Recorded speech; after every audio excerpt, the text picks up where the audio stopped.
மின்கட்டண உயர்வை கண்டித்து போராடுபவர்கள் மத்திய அரசை எதிர்த்துதான் போராட வேண்டும் என திராவிடர் கழக தலைவர் கி வீரமணி தெரிவித்துள்ளார். கும்பகோணத்தில் திராவிடர் கழக மாநில பொதுக்குழு கூட்டத்தில் பங்கேற்ற பின் பேட்டியளித்தவர் ஆட்சியை காப்பாற்ற பாஜக ஃபெவிகால் பட்ஜெட்டை தாக்கல் செய்துள்ளதாக விமர்சனம் செய்தார். உயர்வு என்பது முழுக்க முழுக்க போராடுகின்றவர்கள் மத்திய அரசாங்கத்தை வைத்துத்தான் போராட வேண்டும். ஏன்னு கேட்டால் நடைமுறை என்னன்னா மின் வாரியத்துக்கு ஏராளமான கடன்கள் இருக்கு.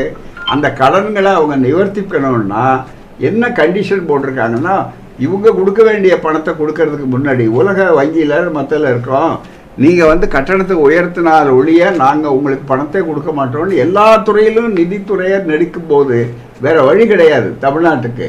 அதை எங்கெங்கே குறைவாக பண்ண முடியுமோ அதை சொல்லியிருக்காங்க, விளக்கங்கள்லாம் கொடுத்துருக்குறாங்க.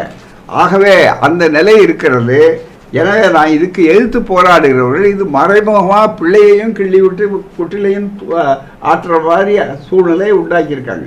இல்லைன்னா வேற அந்த பணமும் வரலன்னா ஒன்றும் மின்சார இயக்கம் மின்சாரத்துறை இயங்காது.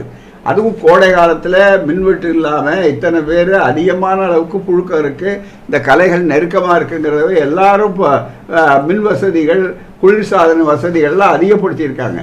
ஒரு தடவை கூட இப்போ எங்கேயுமே மின்வெட்டு இல்லை. இவ்வளவு செய்யறதுக்கு காரணம் என்னன்னா நிதி தேவை. அந்த நிதிக்கு எங்கெங்கே வாய்ப்பு இருக்கோ அவர்களுக்கு செய்கிறார்கள்.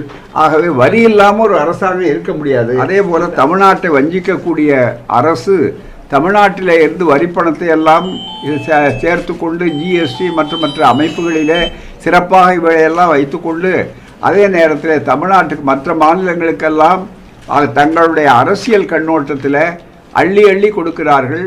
குறிப்பாக ஃபெவிகால் பட்ஜெட் என்று சொல்லக்கூடிய அளவிற்கு தங்களுடைய நாற்காலி ஆடாமல் இருப்பதற்காக ஒட்டுவதற்காக ஆந்திராவுக்கும் பீகாருக்கும் அவர்கள் ஏராளமாக கொடுத்து விட்டு தமிழ்நாட்டில் அவர்கள் அள்ளி அள்ளி கொடுத்த நேரத்தில் கிள்ளி கூட கொடுப்பதற்கு தயாராக இல்லை என்பதை மிக தெளிவாக இன்றைக்கு காட்டியிருக்கிறார்கள். அதற்கு கண்டனத்தை தெரிவித்தும் தீர்மானம் நிறைவேற்றப்பட்டிருக்கிறது. உயர்வு என்பது முழுக்க முழுக்க போராடுகின்றவர்கள் மத்திய அரசாங்கத்தை வைத்துத்தான் போராட வேண்டும்.